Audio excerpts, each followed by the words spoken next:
What is the story, everybody? Welcome back. This is the Iron Mindset, and I am your host, as I always am, Iron Ian. So, a couple of days ago, or depending on when this video was up, maybe weeks ago, I posted one of those question boxes on Instagram on a story, and some people were very nice and sent me back a couple of questions. Now, some of them I'm actually going to keep for separate topics, but I'm going to cover some of them here, and even some of the ones I'm covering here I may decide later on to use as video topics because there's some interesting stuff. So we're going to get right into it. But I should say, actually, before I get going, if you do want to get involved in the discussion, you can follow me over on Instagram at IronIanPT. You can send me a DM. You can wait for one of these boxes to go up and give me some material to talk about. So anyway, here we go. Question number 1. If I'm consistently hitting my protein and calorie goals, should I accept that I'm always over on fats and under on carbs weekly, or is it something I should work on being more accurate with? So basically, this person has macro goals and calorie goals. So they've got a set number of calories they're trying to hit every single day, and that's broken down into the 3 macronutrients: protein, fats, and carbs. And they're trying to make sure that what they're saying is they're always consistent with the calories and consistent with the protein, but sometimes they're overeating fat and undereating on the carbs. So they've got everything in line with the calorie count, protein's fine, and then more fats than they're being prescribed and less carbs than they're being prescribed. Now, is this a really big deal? It depends on your goals, but like if your goal is just to maintain a healthy body composition, or if you're just trying to lose body fat, or if it's a performance thing, like generally speaking, your calories is going to be the biggest indicator of how your body composition is going to change and your sports performance. But after that, then you're adhering to the next most important thing, which is, again, if you're engaged in any kind of resistance training or cardiovascular training or any kind of exertion, you need to have a good amount of protein. That dose is dependent on the individual. So yeah, if you're hitting your protein and your calories, you're already pretty much doing most of the battle. So the main difference when we start talking about fats and carbohydrates is task dependent. For some people, it is going to be important to make sure they're getting in enough fat into their diet, because you'll see oftentimes when people undereat on dietary fat, they have some hormone issues. You can see a lot of this when people go into massive deficits for bodybuilding, and they can lose some of their lads can develop erectile dysfunction, ladies can lose their cycle, and both can get very irritable and moody, and hormone regulation is very bad. So you do need a certain degree of fat intake for that.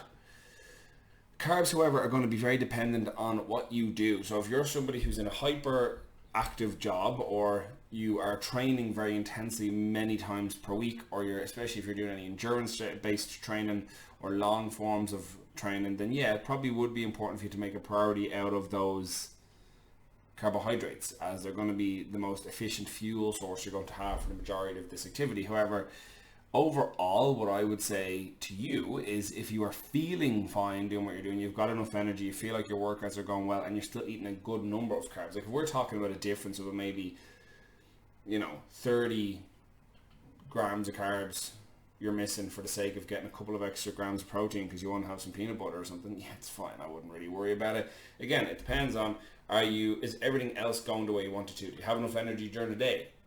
Do you have enough energy, and is your training intense enough? Are you able to meet the demands of what your program is asking you, or what your coach is asking you, or for yourself? Like, is that something that's progressing the way you want? If so, then happy days, you're doing all right. If it's a case that they're not, then yeah, maybe you want to look at the macronutrient makeup, but there's other factors as well that go into that. By the way, I'm going to have a wee sip of the L black stuff. It is a lovely day outside, so I don't know why I'm sitting inside drinking black coffee, but here we are. Also an incredibly appropriate cup, I think you'll all agree. So yeah, the macronutrient count is going to be less important than you may assume, though I would adhere to it as closely as was provided to you or prescribed to you or whatever. And if you're feeling okay and otherwise fine, maybe those, if the difference is minimal. If you're like meant to, let's say, hit 250 grams of carbs, which you're only hitting 230, and you're meant to be eating 65 grams of fat and you're eating 70, it's not that big of a deal. I wouldn't worry that much. Again, macros and all that are a guideline, they're not exact science, so it's just a guideline for us to follow. So again, if you feel good, you're performing well, it's no problem. All right, question number 2, lifting goals for the next 12 to 18 months. So naturally, we live in a fairly unpredictable time. We don't know what the world's going to look like in the next couple of months, the following year, whatever it might be. but we're going to look at an idealized version of what we will see. So my next competition due is AB Series 7 on August 14th and 15th. I will be competing in the Pro-Am division on August 14th. Now, at that specific comp, I have no particular goals in terms of what goes on the bar, because I'm factoring in that I am now back in work and working anywhere between 65 to 80 hours per week, including everything. Now, I'm factoring in the hours I actively work for FlyFit, the hours I coach people, and then I'm also including some of my training in there as well. So that's just all that active time. That doesn't include like travel or commute time or downtime or anything. That's just a full active week of those main three things is about the guts of about 80 hours. So the fatigue levels this time around are higher. I haven't been able to train in abs as much, just with how my shifts play out and my clients play out, and I haven't it's going to try to meet the same level of performance or exceed that level of performance with these other external factors at play. So I'm going to be interested how that goes. But after that, the next goal will be to compete in an IPF, Irish Powerlifting Federation Open, and try to qualify for nationals. That would be probably the only big major one that I can say. In the long run, I would like to get up on the abs board, the best lift in whatever weight category. That's probably the more long-term one. But generally speaking, in terms of numbers on the bar, I'm not really thinking like that at the moment. And I've never really been crazy numbers orientated. It's more just about improvement. So yeah, I do want to see the weight on the bar go up, but to no particular number. I just want to see things improve. So yeah, over the next next year to 18 months, I would definitely like to compete in the IPF and push that as far as I can take that, and maybe get to travel a little bit with it. That would be great fun. And that kind of ties into question number 3, which is, and this is actually one I may do a full video on. It's, why don't you take steroids? Will you eventually? What are your natural goals? So this question was sent into me by somebody who is an enhanced lifter. So, naturally they see the upside and the benefit to using these performance enhancing drugs to make you better at your sport, or whatever they may do for that individual. So if you mean you're asking me personally, so morally, I've absolutely nothing against people that want to use PEDs. That's absolutely their call. They can do whatever the hell they want. I'm a big believer in people should be able to do whatever the fuck they want with their own body, so long as it doesn't negatively impact someone else. So for me, why don't I take them? I think for the majority of my young life, coming up through wrestling, there was always like stories of wrestlers getting busted for, taking steroids. I didn't really know what they were as such. I knew they were meant to make your physique look good, but I didn't really know what they were. But I remember just, 14, 15, 16, having that demonized to me. Like, this guy was busted for, being on the juice. So it was presented to me as a bad thing. And then as time has gone on, I was in wrestling a lot longer. I met more and more people that did that. And then as I've come into the gym, working in the, the fitness industry, and then into powerlifting, meeting high-level athletes, meet more and more people that do use these things. You start to realize, in many ways, there's this kind of like social taboo around these things where people actually don't really know what they are or what they do. So there's probably an inherently tiny little piece of me that is still, holding on to that. Well, it's kind of bad, even though practically I know it isn't. As to why I don't take them now, again, I want to compete in a federation that is tested, and I think it would be probably a little bit underhanded or a little bit deceitful to be the person who is using these things and then competing under the guise of being natural. And I know people do it. I know it happens, and that's fine. But to me, powerlifting's not, like, I like powerlifting, I like training, but it's not so important to me that, like, I need to take it to that level to be that person that does that thing. You know what I'm saying? And regardless of what anyone says, and I actually do realize the majority of anabolics are actually quite safe to use when appropriately dosed. But again, it's still another factor. It can be either the financial burden or the physical burden, or the fact that this is then something I have to appropriately account for the rest of the time I choose to compete, or potentially the rest of my life. So it's not necessarily something I want to get into, willy-nilly. I think there's a lot of young people that start going to the gym and jump straight on this shit right away now. And I think that's a mistake, basically, is what I'm saying. I don't think they're mature enough or know enough to know whether or not that's the right thing for them. I will say this. People definitely treat you differently when you're somebody who hops on gas and gets super jacked, super fit and looked really good. People treat you better 100%. So I can totally understand why young people do it. Young guys will get more attention from girls. They'll get more opportunities in workplaces. People take notice of it.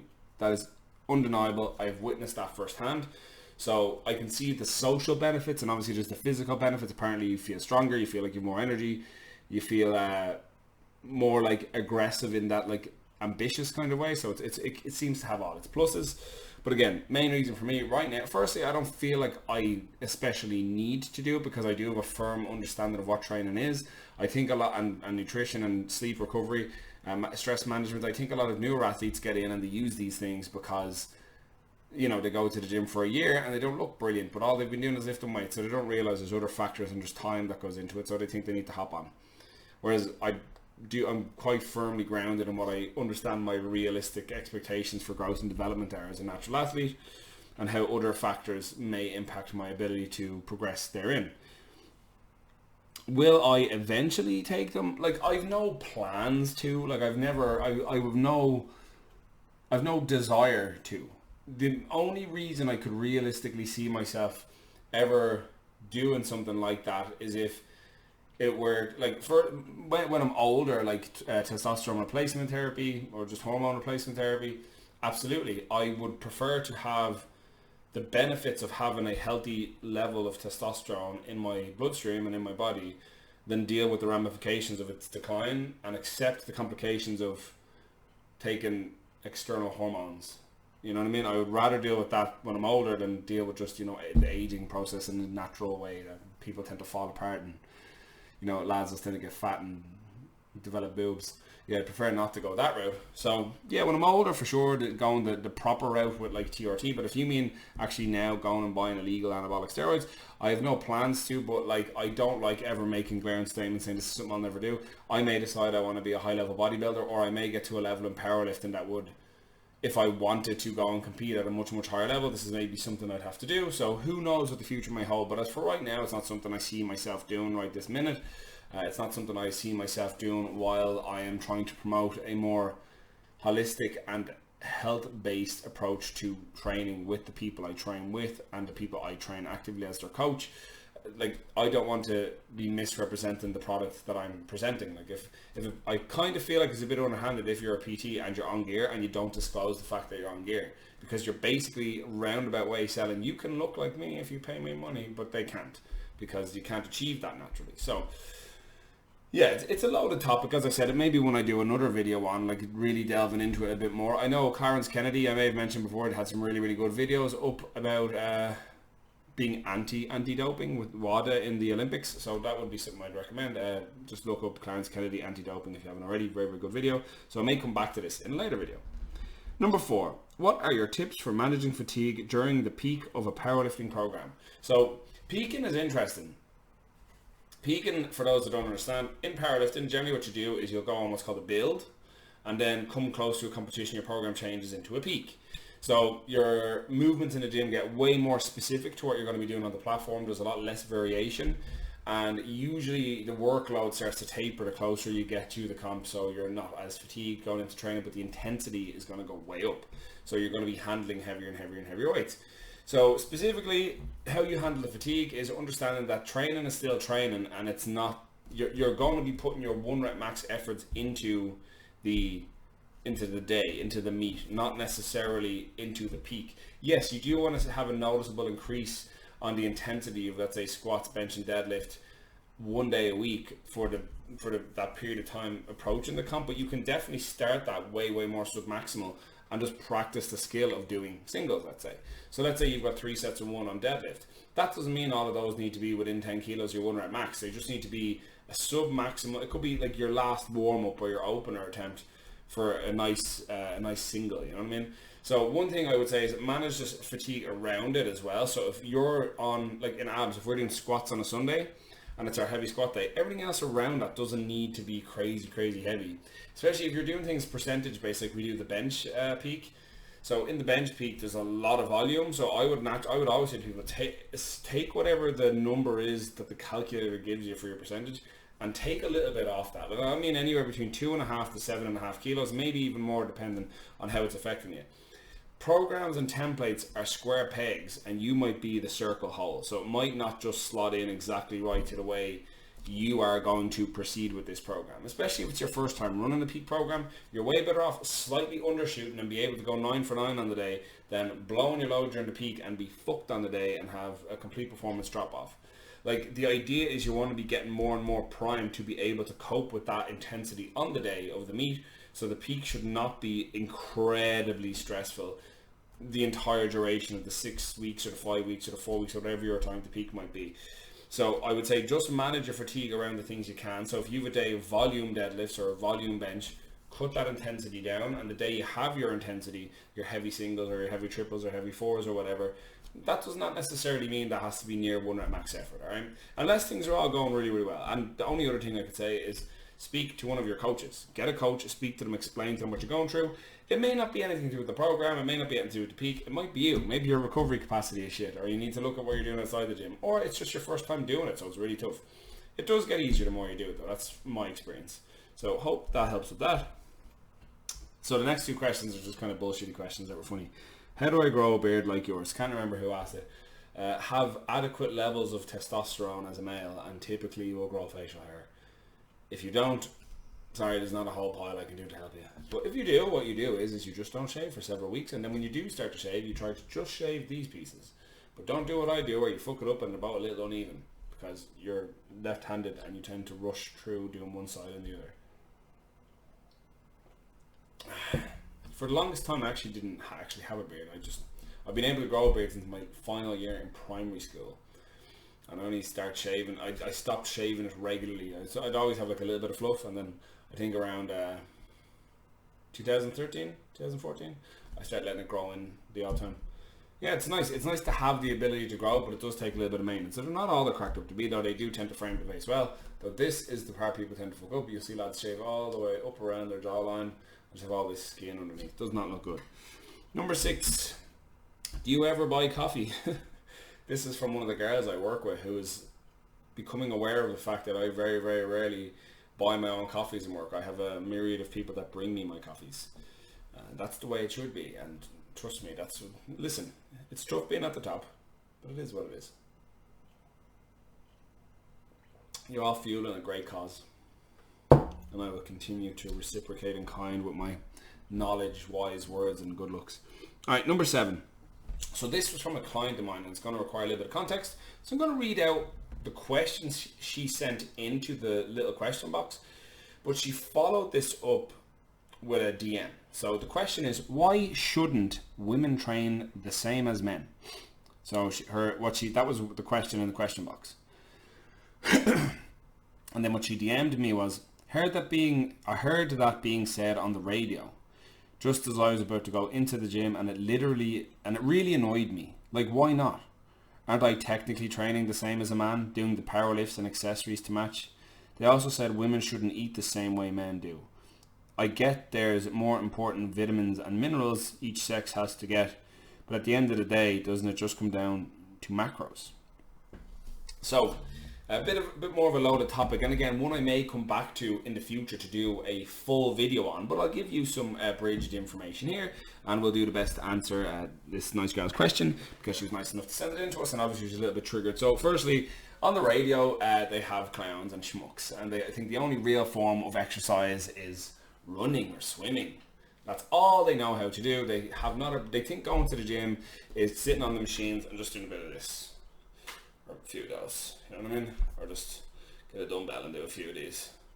You know, very, very, very rarely will you see people, like the general public don't know how to train, and they know very little about training. And on the flip side of that, you've got the bookish research types who can talk you through the biology and differences between men and women and how they should do these things differently, or any fucking bullshit about anything, and they can be academic about it. Maybe they do know what they're talking about, but they've no practical on the floor experience. I would oftentimes caution people to the coach that is very book learned but has no practical application. So if you have a trainer who's like, I'm a level 5 PT, I have been to college and I have a bachelor's degree in this, but they they don't squat or bench or deadlift or train, and they think the only forms of running they need to engage, the only forms of training they need to engage in are running, I'd be skeptical about their ability to adequately coach you through a weights training program. They may be able to explain it to you from a textbook, but you're as well just to buy the fucking textbook. All right, both these things. This is the cycle. It's study, action, study, action. Don't get caught in the study cycle, and then don't be just all action. Don't be all gas, no brakes. You go and do your bit of learning, then you put it in practical application and see if it works. See if it's something you can use as a tool. In any case, with this particular question, should men and women train the same?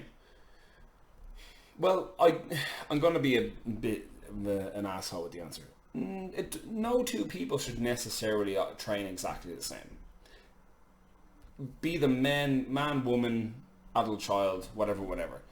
People are going to have to train differently depending on numerous factors. Firstly is what their goal is, what their training age is, what their individual genetics will allow. Some people are genetically predisposed to build muscle tissue a little faster. Some are predisposed to retain fat tissue.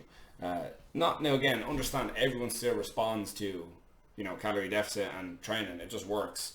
Or calorie surplus in training, but those numbers and the fluctuations in those are going to be way different. Like, so for example, I could have somebody that can squat 4 to 5 days a week, happy out, no problem. Somebody else who squats 2 days a week and their knees start giving out. So these are, and they might have no injury history, but it's just completely dependent on the individual. But are there special considerations between men and women? Absolutely. Men don't have to contend with some hormonal changes. Women do. So women will have their two primary cycles in their monthly cycle, two primary stages. In when they're going through the cycle, and in one cycle they're going to perform a little less intensity than they will in the other cycle. In one of the cycles it's very easy for them to adhere to their dietary goals, and the other it can be a little more difficult. Now, does that mean you have to tailor absolutely everything around a woman's cycle? Absolutely not. Your cycle's not a fucking straitjacket that you're stuck in and you have to just be admitted to and just confined to every single month. No, but there are considerations. In saying that, as a coach, are there things that I feel like I need to write a whole different program based on what programming a woman and programming a man? No, but how I approach the coaching and some of the things you're capable of doing may be slightly different. There is research to demonstrate that women can handle higher levels of endurance-based activity for longer. So women will typically do lighter weight because they're not going to be as strong as males. Right? We can produce more force. We're generally heavier with denser bones, and we're more predisposed to very high levels of an intense output. So, but there would be studies to suggest if you take an activity, let's say like the lat pull down, a woman could perform reps into, let's say she hits the point of failure where she can't pull the bar down anymore to her chest, but with the coach herself she can get it down and do negative reps. There was a study, Mark Rippetoe talked about it in one book. Doesn't matter what you think of Mark Rippetoe, starting strength, doesn't fucking matter, it was just a study. Alright, and he was talking about, he did it with a male athlete and he got about 5 negative reps. The female athlete got 12 or 18 or something ridiculous, a very, very high number. So generally speaking, you'll see women's muscular endurance tends to be a bit better, where men's absolute power tends to be a little bit better.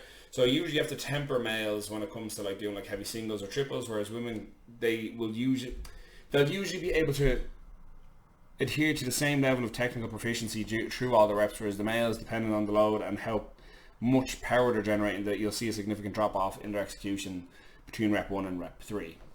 I don't want to get too deep into this. It's way easier to do this when you have somebody to soundboard off. But basically speaking, yes, there are considerations when it comes to men and women, but are they massive? Is it like, well, women don't need to go to the gym and squat heavy. They just need to go in and put on their little bands and get their little pink kettlebell and go, ooh, ooh, ooh. No, that's bullshit. We can basically, it's like 90% fucking same, basically. There are considerations, but sometimes I think they're overstated. I think it's a real cool, like, new trainer thing to do, to go in and learn all about, like, fucking women's biology and act like that makes you super qualified to train women. No, there are considerations there, but the majority of the time you can program them almost the same. But I do generally think individuals need to be given more unique and tailored programs to their individual needs. Like, if the needs you may have for somebody who's, sedentary versus somebody who's very active, what they need from their training program also depending on their lifestyle outside their job or outside their or like with their goals. Like if somebody's trying to build muscle and they're incredibly sedentary, or if somebody is trying to, build muscle and they're, a marathon runner, you know what I mean? These things there's going to be different considerations there in their training and their nutrition, a lot of different things. So the heat's knocking the bollocks in me. I have a little bit of a foggy brain as I try to describe this, I'm afraid. But yeah, so the training, yeah, more or less the same, but there are considerations there that wouldn't really have to worry about. But you shouldn't see, if a man and a woman are both, let's say, trying to be powerlifters, there's very little in terms of the execution and what they do that should be incredibly different. Maybe alterations of intensity to volume, but overall they're still going to do more or less the same thing. With the nutrition end of things, let's see what you said here. They also said women shouldn't eat the same way men do. We're all human, so yeah, we should. And yeah, you're right. We do have different macro or minerals and vitamin requirements based on that. Men tend to need more zinc. Women sometimes tend to need more iron. But I mean, is there a difference in terms of our nutritional needs? Like macro-wise, yes. Generally, men will need more calories. They'll need more protein. Women generally need a little bit more fat, just for hormone regulation. But like, again, it's been overstated as a topical thing on the radio. It's like when they say to you, a glass of wine is good for you. It doesn't mean a bottle of wine is good for you. So sometimes when you hear bullshit like that, it's just overstated. So I wouldn't worry about it too much. But again, maybe something I do a full video on in the future. So thank you very much for the question. Jesus Christ, we're already 26 minutes into this shit. I thought I was flying through these. So only got a couple more, gang. Thanks for hanging in there. So number 8 is, why is spin class so popular? So for those that are not aware, spin class is a class where people come in and they sit on a bike. So an instructor will be up on a bike and they'll play loud music. And the bike intensity is manipulated usually by a dial or a number that sets how hard the pedals are to push. So basically, in essence, you're cycling with the brakes on. Why is it so popular? I have a theory on this. So my assumption is the reason it's so popular with most people is that when they come to the gym, it is a very intimidating experience. They don't know what to do. So more often than not, they will opt for doing a class as opposed to their own workout because they don't know what to do. Of all the classes, the spin class is the only one with a piece of equipment they're likely to have ever been on before or something like it. So for example, like most people have ridden a bike. Not a lot of people have played around with a kettlebell or a dumbbell or a barbell. So that particular implement, the tool they're using is something they're familiar with. Therefore, there's an element of familiarity and control. So they feel a bit more comfortable. And when they get in and get on the bike, again, there's not a lot of moving around. It's a stationary piece of equipment. They can't do very much on it other than cycle. So the barrier to entry is very low. And no matter what the trainer says, they are in charge of their bike. I cannot make you go heavier on resistance if you don't want to. So maybe I would reckon it's some of that. In terms of, here's some other considerations about spin. At least in the gyms I've seen and I've worked in, spin is the only one that needs a lot of bells and whistles. Special lights, trainers with microphone, thumping loud rave music, but like, you know, the light, like the strobe lights and all this, it needs gimmicks because at the end of the day, it is not a very engaging class outside of you're on a bike and going fast. That's not to say it's bad, especially if what you're aiming for, like, have you ever heard of morning raves? I would always equate, like in FlyFit, we do a lot of morning spin classes. So I would always equate to people that come in to do the morning spin, the same equivalent to the people that like going to morning raves. You know, you get a big dopamine hit, you've been sweating, your heart rate's up, your blood flow throughout your body is massive, you feel awake, you feel alert, and it's usually like 7 a.m. So you usually feel amazing for the rest of the day because you started on the right note. So I can absolutely see the benefits. Now, is there anything uniquely special about that type of cardio versus any other type? Nope, none at all. Other than that, maybe it's low impact, but any bike will adhere to that job. So if spin is your jam, absolutely go have at it. But you're not missing it if you're not doing it. Other than maybe if you just want to go in and get into the buzz of being in a room full of people all cycling in that direction and with really loud music, and basically being at like a rave in the first thing in the morning. So, or whatever time of the day you decide to go. So if it's your buzz, yeah. But that would be my assumption on why it's so popular. Again, people are familiar with the bike. There's an element of control and comfort with it because they've been on bikes before. They haven't necessarily lifted weights before. Maybe they carry that old inherent, you know, fear that lifting weights is inherently dangerous, but cycling the bike is safe. I don't know. That would be my assumption. I am not a massive fan of spin class. Now, I don't mind teaching spin class. I teach them regularly, and I make it like, I want to always provide a good service to the people that come in, so I'll always go out of my way to put on a good class. But like, my heart wouldn't be broken if I never taught another spin class, you know what I mean? Now, there's workouts we do there, like conditioning and circuits and things, which I do think are useful workouts to do if you're trying to go for more cardio-based workouts, so long as you understand what the goal is of each individual class and the coach can make it transparent to you. Alright, so we got 2 more to get through and then we're done. When do you recommend to start using a lifting belt or a belt for lifting? So if you want to start using a belt, I'm going to assume this is for the likes of squats and deadlifts. Pretty much as soon as you have a decent understanding of how the lift mechanic works. So, and maybe if you're working with a coach and the coach says, yeah, you're good at that, you can start progressing it now. You know, so whatever, like your technique is proficient enough that you can gradually get stronger doing it. There's absolutely no reason for you to not bring a belt in right away. There is no strength pedestal you need to reach to be able to use a belt. You can use it whenever you see fit.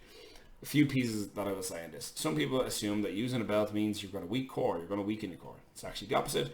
Using a belt brings more, it's an external cue, so you get more muscle excitation around the abdominals when you use a belt than when you don't. So the core actually works harder with a belt, and you can use increased loads generally because maintaining trunk rigidity is a lot simpler with a belt because you have something to brace into.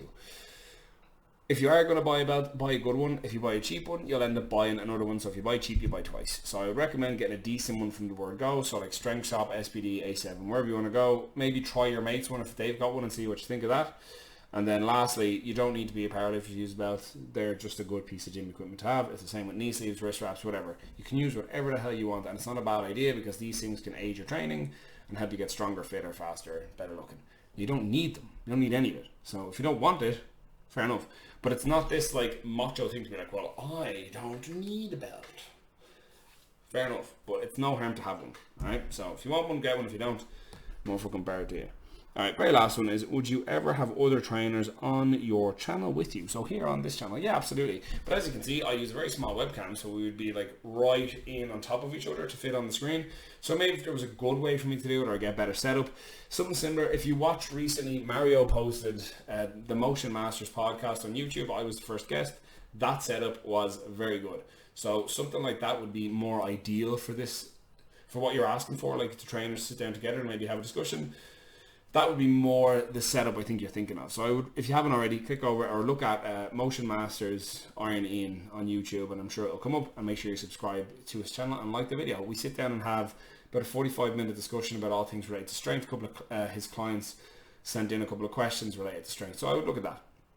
In any case, I'm going to leave it there, gang. I am fading out here. I feel so fucking sleepy. The day is gorgeous out there, so I'm going to go out and catch a bit of sun. In any case, gang, I'm going to head out.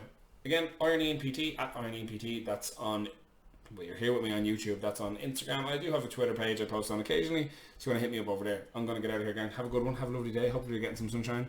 And yeah, next time I've got one of these question boxes up, you can jump in too and get into the discussion. Sound, see you later, gang. Fucking hell.